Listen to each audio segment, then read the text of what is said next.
찬송가 88장입니다.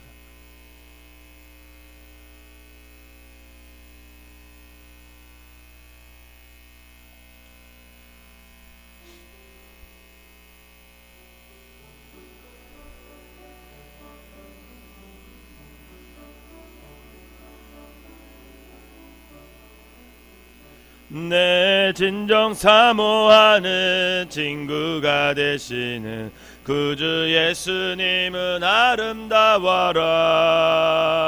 산 밑에 백합바요 빛나는 새벽별 주님 영원할 길 아주 없도다. 내 맘이 아플 적에 그대로 되시며 나 외로울 때 좋은 친구라. 주는 저 산 밑에 백합 빛나는 새벽별 이 땅 위에 비길 것이 없도다. 내 맘의 모든 염려 이 세상 고락도 주님 항상 같이 하여 주시고 시험을 당할 때에 악마의 개교를 즉시 물리치사 나를 지키네. 이 세상 날 버려도 주 예수 안 버려 끝까지 나를 돌아보시니. 주는 저 산 밑에 백합 빛나는 새벽별 이 땅 위에 비길 것이 없도다. 내 맘을 다하여서 주님을 따르며 길이 길이 나를 사랑하리니. 물불이 두렵지 않고 창검도 겁없네. 주는 높은 산성 내 방패시라. 내 영혼 먹이시는 그네 누리고 나 친히 주를 뵙기 원하네.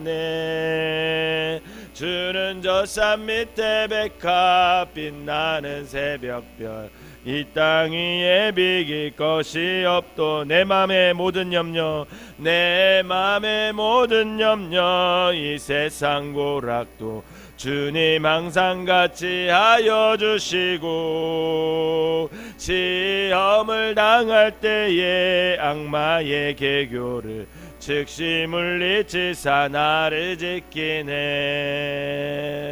온 세상 날 버려도 주 예수 안 버려 끝까지 나를 돌아보시니. 주는 저 산 밑에 백합 빛나는 새벽별 이 땅 위에 비길 것이 없도다. 내 맘을 다하여서 주님을 따르며 길이 길이 나를 사랑하리니. 물불이 두렵지 않고 창검도 겁없네. 주는 높은 산성 내 방패시라. 내 영혼 먹이시는 그네 누리고 나 친히 주를 뵙기 원하네. 주는 저 산 밑에 백합 빛나는 새벽별 이 땅 위에 비길 것이 없도다.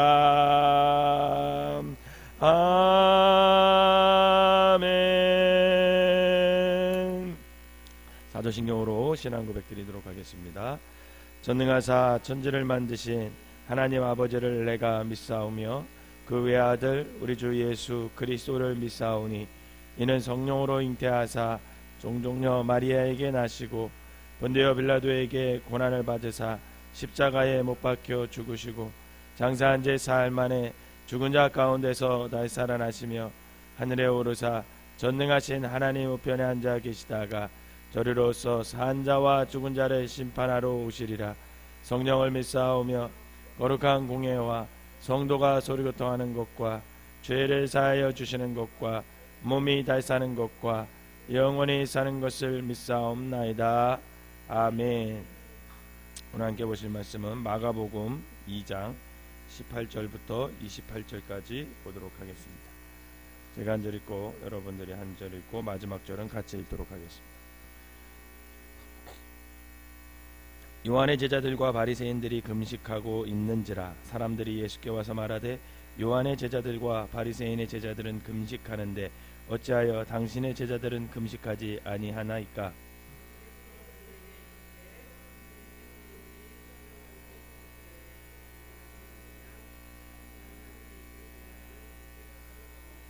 그러나 신랑을 빼앗길 날이 이르리니 그날에는 금식할 것이니라.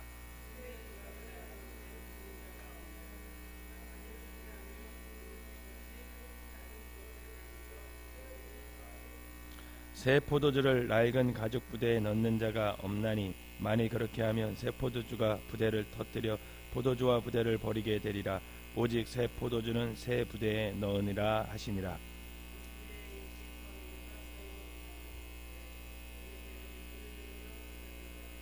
바리새인들이 예수께 말하되 보시오 저들이 어찌하여 안식일에 하지 못할 일을 하나이까?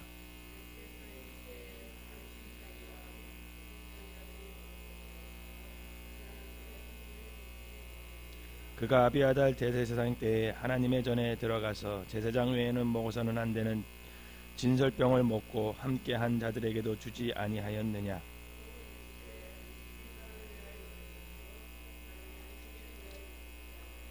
이러므로 인자는 안식일에도 주인이니라. 아멘. 이 새벽에도 하나님의 은혜가 여러분들과 함께 하시기를 주님의 이름으로 축원합니다. 조금씩 힘들어지시죠? 힘내시고 21일 동안 기도하시면서 응답받는 귀한 역사가 있어지시기를 주님의 이름으로 축원합니다. 어제도 어떤 분이 오셔서 기도했는데 하나님께서 이렇게 인도해 주셨다고 말씀을 해주셔서 너무나 감사했습니다. 여러분들 안에 기도의 기간에 주님과 더 친밀한 관계를 쌓아가시고 또 여러분들이 간절히 소원하고 기도하는 것들이 응답되시기를 주님의 이름으로 축원합니다. 마가복음은 하나님의 아들 예수 그리스도의 복음을 선언하는 그런 복음서입니다. 이를 뒷받침하듯 마가는 이 마가복음을 기술할 때 하나님의 아들 예수 그리스도가 과연 어떤 분이신가를 아주 빠른 속도로 소개하고 있어요. 다른 복음서보다 굉장히 이 진행되는 속도가 굉장히 빠르게 느껴집니다. 먼저 주님은 하나님 나라를 함께 일궈갈 사람들, 곧 제자를 먼저 부르세요. 또한 주님은 더러운 귀신들을 쫓아내시는가 하면 각색 병든 사람들을 고쳐주십니다. 이를 통해서 마가는 주님께서 이미 어둠의 세력에 대해 승리하였음을 보여주는 동시에 이 마가복음을 읽는 독자들로 하여금 야 나도 주님의 길을 한번 따라가보자 그런 결단을 하고 또 그렇게 많은 사람들을 초청하고 있는 거예요. 왜냐하면 어제 우리가 함께 살펴보았듯이 주님은 이 중풍병자를 고쳐주심으로써 당신이 죄사함의 능력을 지닌 하나님의 아들이심을 이미 친히 말씀해 주셨습니다. 여러분 사람들의 고통의 본질은 다 그렇지는 않지만 대부분 죄에서 출발합니다. 그 죄를 통해서 모든 사람들에게 고통이 달아오게 되는 거죠. 그렇게 마가는 2장 17절에 나오는 주님의 말씀을 통해서 무엇보다도 이 죄의 문제를 해결하기 위해서 주님께서 이 땅에 오셨음을 말씀해 주고 있었어요. 우리 어제 읽었던 17절 한번 읽어볼까요? 한번 읽어보겠습니다. 17절 시작. 예수께서 들으시고 그들에게 이르시되 건강한 자에게는 의사가 쓸데없고 병든 자에게가 쓸데있느니라. 나는 의인을 부르러 온 것이 아니요 죄인을 부르러 왔노라 하시니라. 아멘. 예수님의 이 말씀을 통해서 당시의 유대 사회가 지금 병들어 있다라는 거예요. 병들어. 오늘 본문에는 이 병든 당시의 유대 사회가 지니고 있던 잘못된 종교 행위에 대해서 문제를 다루고 있어요. 예수님. 여러분 18절을 한번 읽어봅시다. 시작. 요한의 제자들과 바리새인들이 금식하고 있는지라 사람들이 예수께 와서 말하되 요한의 제자들과 바리새인의 제자들은 금식하는데 어찌하여 당신의 제자들은 금식하지 아니하나이까? 여러분 이렇게 물었어요. 여러분 금식은요 유대인들에게 아주 중요한 경건의식이었어요. 요한의 제자들은 세례 요한이 그러했던 것처럼 금욕과 절제의 바탕을 둔 경건생활 방편으로 금식을 시행했습니다. 여러분, 더욱이 이 시점은요, 헤롯이 지금 요한을 어떻게 했을까요? 감옥에 가둬놓은 그런 시점이에요. 그럼에도 그의 제자들은 요한의 가르침을 잘 지키고 있었던 거예요. 아주 훌륭한 제자들이라고 할 수 있습니다. 그리고 바리새인들에게도 금식은 중요한 경건 행위였습니다. 모세 오경에 따르면 금식은 1년에 딱 한 번 하게 돼 있어요. 언제 하게 돼 있냐면 속죄일에 시행하도록 되어 있습니다. 즉 모세는 이스라엘 백성들이 금식을 통해서 자신의 죄를 참회하고 스스로를 정결하게 할 것을 명령했습니다. 그런데 이 바리새인들은 이 명령을 더욱더 철저하고 확대해서 지켰어요. 그래서 바리새인들은 특히 정결함을 유지하기 위해서 이 세밀한 전통을 세워 철저히 준행했을 뿐만 아니라 금식 역시 모세가 명령한 것 이상으로 시행했어요. 1년에 한 번뿐만 한 게 아니라 그들은 그냥 이렇게 마음만 먹으면 금식을 했어요. 그런데 누가복음에서 보면 이 예수님께서 이 바리새인들의 금식에 대해서 이렇게 말씀하세요. 뭐라고 말씀하시냐면 누가복음 18장 9절에서 12절 보면 이렇게 말씀합니다. 또 자기를 의롭다고 믿고 다른 사람을 멸시하는 자들에게 이 비유로 말씀하시되 두 사람이 기도하러 성전에 올라가니 하나는 바리새인이요 하나는 세리라. 바리새인은 서서 따로 기도하여 이르되 하나님이여 나는 다른 사람들 곧 토색, 불의, 간음을 하는 자들과 같지 아니하고 이 세리와도 같이 아니함을 감사하나이다. 나는 일해에 2번 금식하고 또 소득의 11조를 드리나이다 하고 이렇게 말씀하십니다. 그러니까 예수님께서 바리새인들이 금식을 뭐라고 규정을 하고 있냐면 자기를 의롭다고 하고 다른 사람을 멸시하는 도구로 쓰기 위해서 지금 바리새인들이 뭘 하고 있다는 거예요? 금식을 하고 있다. 이처럼 바리새인들의 금식은 금식을 수행하는 목적과 의미를 상실한 채 금식을 지키는 것 자체에 의의를 두고 있었고 이것이 그들의 경건과 열심을 나타내는 척도가 됐어요. 그래서 하나님의 말씀을 삶으로 실천하기보다는 자꾸만 보여주려고 하는, 그래서 율법을 자꾸만 지키는데 그것을 보여주려고 하는 길로 자꾸만 빠지는 거죠. 그래서 그것을 보여주는 것으로만 하면 그래야 다행인데 그것을 통해서 다른 사람들과 비교하면서 자신을 자꾸만 높이는 데 사용했던 사람들, 그게 바리새인들이라. 이러한 상황에서 주님은 다음과 같이 대답하십니다. 19절을 한번 읽어볼까요? 시작. 예수께서 그들에게 이르시되 혼인집 손님들이 신랑과 함께 있을 때에 금식할 수 있느냐? 신랑과 함께 있을 동안에는 금식할 수 없느니라. 아멘. 주님은 결혼잔치를 비유를 통해서 결혼잔치의 주인공인 예수님, 이 신랑 되신 예수님과 함께 있는 동안에는 금식할 필요가 없다, 이렇게 말씀합니다. 여러분, 주님과 함께하면 우리의 삶은 늘 잔치와 같은 삶이 되실 줄 믿으시길 바랍니다. 그러면서 예수님께서 뭐라고 말씀하죠? 신랑 대신 나와 함께, 지금 혼인잔치라고 했는데 왜 혼인잔치에서 금식을 하느냐, 이렇게 얘기를 합니다. 즉 주님은 금식 자체를 부정한 것이 아니라 주님 자신과 관계없는 금식, 즉 경건에 이르는 금식, 다시 말해서 종교적인 형식에 지나지 않는 금식은 아무런 의미가 없음을 알려줍니다. 자기의 의를 드러내려고 하고 다른 사람을 멸시하려고 하는 종교적 행위는 아무 쓸데가 없다라는 것을 지적해주고 있습니다.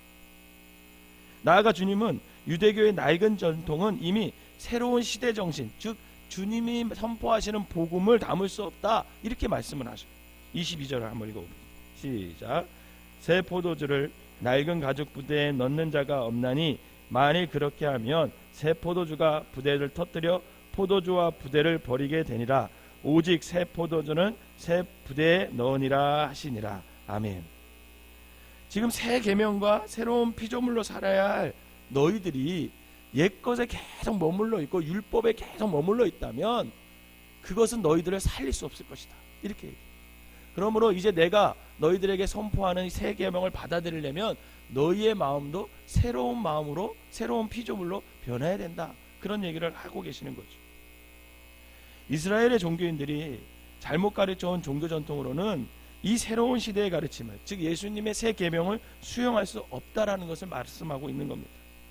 그래서 그 다음 단락에서도 이 문제를 제기하고 있어요. 23절 24절 읽어볼까요? 시작. 안식일에 예수께서 밀밭 사이로 지나가실새 그의 제자들이 길을 열며 이삭을 자르니 바리새인들이 예수께 말하되 보시오 저들이 어찌하여 안식일에 하지 못한 일을 하나이까. 아멘. 여러분, 구약시대의 안식일은 주님의 날입니다. 또 오늘도 분명히 말씀하고 있지만 안식일이 인자의 날이다, 인자가 주인이다, 이렇게 선포하고, 그거는 변함이 없어요. 그런데 거기서 머무르는 것이 아니라 이 새로운 시대, 예수께서 오시면서 안식일에 대한 새로운 개념을 확대해요. 주님의 날이 뿐만 아니라 그거에 대해서 더 확대하는 것을 볼 수 있는데, 어떻게 확대하냐면 바리새인들이 안식일에 밀밭에서 이삭을 잘라 먹는 제자들을 보면서 예수님께 질문을 하는 거죠. 뭐라고 얘기하냐면, 마가는 제자들의 길을 열기 위해서 이삭을 잘랐다 이렇게 얘기하지만 마태복음에서는 제자들이 배가 고파서 이삭을 잘랐다 이렇게 얘기하고 있어요. 즉 제자들은 안식일에 추수한 것이 아니라 그저 배가 고파서 이삭을 잘라 먹었을 뿐이에요. 그런데도 바리새인들은 제자들이 마치 안식일을 심각하게 범한 것처럼 비난하듯 예수님께 따지게 됩니다. 이에 주님께서는 다윗과 그의 추종자들이 성전에서 했던 일을 상기시키면서 당신 스스로가를 가리켜서 안식일의 주인임을 선포하셔요. 27절 28절을 읽어볼까요? 27절 28절 시작. 또 이르시되 안식일이 사람을 위하여 있는 것이요 사람이 안식일을 위하여 있는 것이 아니니 이러므로 인자는 안식일에도 주인이니라. 아멘. 여기서 주님은 안식일의 참된 정신을 무엇보다도 아주 명확하게, 그러면서 구약보다도 조금 확대해서 이렇게 정의하고 있어요. 여러분, 안식일은 구약시대 때는 온전히 주님을 위한 날이었어요. 하나님을 위한 날이었어요. 그런데 오늘 안식일이 하나님께서는 사람을 위해 제정하신 날이다 이렇게 확대시키셔요. 그 뜻이 변한 게 아니에요. 안식일의 개념이 좀 확대된 거예요. 오로지 주님만을 위한 날이 이제는 누구의 날까지 확대된 거예요? 사람을 위한 날까지도 확대된 겁니다. 여러분, 휴식은 하나님께 필요하겠어요? 사람에게 필요하겠어요? 잘 생각해 보세요. 휴식이 하나님께 필요하겠어요? 사람에게 필요하겠어요? 여러분, 사람에게 필요합니다. 하나님은 휴식이 필요 없어요. 전지전능한 하나님께서, 주무시지도 않는 하나님께서, 능력이 많은 하나님께서 무슨 휴식이 필요하시겠어요? 우리는 24시간 잠을 안 자면 24시간 중에 한 7, 8시간 잠을 안 자면 어떻게 해요? 살 수 있어요? 없어요? 살 수 없어요. 그런데 하나님은 주무시지도 않는 분이시라고 그랬어요. 당신을 소개하실 때 하나님은 사실은 휴식이 필요 없으신 분이세요. 여러분, 일주일 동안 여러분들이 사시면서 한 번도 일주일 중에 하루도 안 쉬고 일한다고 생각해 보세요. 무슨 낙이 있고 무슨 힘이 있어서 계속 일을 하겠어요. 그러나 주님은 1년 360일 쉬시지 않으셔도 돼요. 왜? 전지전능하신 분이니까. 그래서 오늘 예수님은 그것을 얘기하는 거예요. 이 안식일은 당신께서 스스로 주인이지만 다른 하나는 말 그대로 사람을 위해서 제정하신 날이라는 거예요. 휴식은 하나님께 필요한 것이 아니라 사람에게 필요한 것이고, 안식일은 노동을 하며 살아야 하는 사람들을 보호하기 위한 하나님의 안전장치다, 이 얘기를 하고 계시는 거죠. 28절에 예수님은 당신을 가리켜 뭐라고 얘기하냐면 인자다 이렇게 얘기합니다. 인자. 여러분, 인자는 중의적인 의미가 있어요. 하나는 뭐냐면 주님께서 당신 스스로를 가리킬 때 일컫는 호칭이 인자, 사람의 아들 이렇게 얘기하셔요. 다른 하나는 말 그대로 사람의 아들, 즉 일반적인 사람을 가리키는 의미에 쓰입니다. 주님은 이 단어를 통해서 안식일의 주인이 주님 자신임을 선포하는 동시에 안식일이 사람을 위해 지켜져야 하는 날이다 이렇게 말해주고 있는 거예요. 사랑하는 성도 여러분, 우리가 금식과 안식일의 문제를 오늘 본문을 통해 살펴보았듯 이 유대 사회는요, 그때 당시 종교행위가 지니고 있는 참된 의미를 상실한 채 자꾸 병들어가고 있는 거예요. 금식을 통해 참회하면서 자신을 돌아보면서 어떻게든 자신을 하나님께 드리려고 하는 그런 마음 대신에 오히려 금식은 자신의 종교적인 위선을 더 두껍게 하는 행위로 전락해버렸습니다. 그래서 자기의 의를 드러내고 다른 사람을 멸시하는 그런 도구로 금식을 사용하게 된 거예요. 안식일 역시 사람에게 쉼을 주는 날이 아니라 자꾸만 무겁디 무거운 종교적 의미를 준행해야 하는 그런 부담스러운 날이 자꾸만 되었던 거죠. 이렇게 병들어 있는 유대 사회에 주님께서는 자신을 결혼잔치의 주인공으로 나타나 주셨습니다. 그리고 종교적 의미로 신음하고 있는 유대인들에게 주님은 이 결혼잔치의 기쁨과 신랑과 함께 누릴 수 있는 기쁨을 너희들도 좀 누려라, 지금 좀 누려라, 이렇게 얘기하고 있는 거예요. 즉 예수님께서는 지금 죄 대신 화관을 주시고 슬픔 대신 희락을 우리에게 자꾸만 주시려고 하는 거죠. 사랑하는 성도 여러분, 우리가 지키고 있는 주일, 11조, 성경 공부, 기도회, 새벽기도, 봉사, 이런 모든 것들이 여러분 어느샌가 나에게 부담으로 다가오지는 않는지 한번 이 시간 생각해 보세요. 그렇다면요, 주님과의 관계를 점검해 볼 필요가 있습니다. 여러분들이 하는 교회 생활, 주일, 11조, 성경 공부, 기도회, 봉사, 이것이 자꾸만 무거운 짐으로 다가와. 그러면 우리가 다시 한번 주님과 나의 관계를 재정립할 필요가 있어요. 원래부터 이거에 소홀한 사람은 말고 열심히 내는 사람들, 열심히 내는 사람들이 이게 부담스럽다, 자꾸만 무겁다, 이렇게 생각되어지면 여러분, 이걸 다시 한번 점검할 필요가 있습니다. 왜냐하면 우리가 지키는 지금 종교적인 행위, 이 교회 생활이 그 자체가 목적이 되면 안 돼요. 우리가 지키고 있는 행위를 통해서 우리 안에 기쁨이 없고 나아가 우리의 영성이 새로워지지 않는다면 지금 우리의 내면은 위선으로 채고 있고 어느샌가 병들어가고 있습니다. 여러분, 그 무거운 지금 병들어가고 있다는 증거예요. 여러분, 주일을 지키면서 여러분 기뻐하시기를 바랍니다. 주일을 지키면서 주일이 기다려져요. 그런데 이 주일이 부담스러워져. 그럼 뭔가 잘못됐다라는 거죠. 여러분, 11조 생활하면서 감사가 넘쳐야 돼요. 그런데 이게 부담스러워지기 시작했다? 여러분, 그러면 지금 병들어가고 있는 거예요. 여러분, 성경 공부하면서 주님을 알아가는 것이 자꾸만 기뻐야 됩니다. 좋아야 됩니다. 주님을 알면 알수록 더 충만한 기쁨이 넘쳐야 돼요. 그런데 이 성경 공부가 부담스러워. 그러면 그때 문제가 있다라는 거예요. 기도해야 하면서 이 하나님과 대화하는 이 시간이 정말 나에게 소중한 시간이 되셔야 됩니다. 그런데 이 기도의 시간이 부담스러운 거예요. 더욱이 특별자 붙으면 더 부담스러워. 그럼 문제가 있어요. 기쁨이 없다면 다시 한번 우리가 생각해 봐야 될 문제입니다. 여러분, 봉사하면서 함께 하면서 기쁨을 누리고 함께 우리가 서로 격려하면서 거기에서 즐거움이 있고 열정이 살아나고 그래야 되는데 이 봉사가 부담이 돼. 여러분, 그러면 지금 뭔가 우리에게는 문제가 있다라는 거예요. 우리는 예수님 때문에 모든 것이 기뻐야 됩니다. 예수님 때문에 주일이 기뻐야 되고요. 예수님 때문에 11조 생활하는 것이 기뻐야 되고요. 예수님 때문에 성경 공부하는 게 좋아야 되고 예수님 때문에 봉사하는 게 아주 기쁨으로 충만히 넘쳐야 됩니다. 그런데 이 모든 것이 부담으로 다가온다? 지금 나와 예수님 관계가 지금 틀어져 있다, 이 증거입니다. 바라기는 저와 여러분들이 매주일 드리는 예배 속에서, 봉사 속에서, 또 성경 공부와 기도 속에서 우리가 놓치지 말고 누려야 할 가장 큰 선물은 바로 예수 그리스도임을 믿으시길 바랍니다. 이 주님으로 인해 우리가 하는 모든 교회 생활, 신앙 생활이 기쁨으로 충만해야 됩니다. 바라기는 이 주님을 오늘도 굳게 잡고 기쁨의 하루가 되시기를 주님의 이름으로 축원합니다. 기도하겠습니다. 사랑과 은혜가 충만하신 주님, 우리에게 귀한 신앙 공동체를 주시고 신앙의 자유를 주셔서 진심으로 감사를 드립니다. 하지만 우리가 누리는 이 신앙의 자유 속에서도 때로는 의무감에 짓눌릴 때가 있음을 이 시간 고백합니다. 주님, 우리의 예배와 우리의 성경 공부 속에서, 그리고 우리의 봉사와 우리가 기도하는 속에서 살아계시는 주님을 경험하는 우리 모두가 되게 하여 주시옵소서. 그리하여 기쁨이 충만한 사람들 되게 하여 주시옵소서. 우리의 종교행위 속에서, 우리의 신앙생활, 교회생활 속에서 주님과 동행하게 하시고 주님을 누리게 하시고 주님을 기뻐하게 하여 주시옵소서. 그래서 우리의 믿음이 주님과 깊은 교제 속에 날마다 자라게 하시고 날마다 주님과의 친밀한 관계 속에서 주님을 뜨겁게 아버지 사랑할 수 있는 믿음의 사람들 되게 하여 주시옵소서.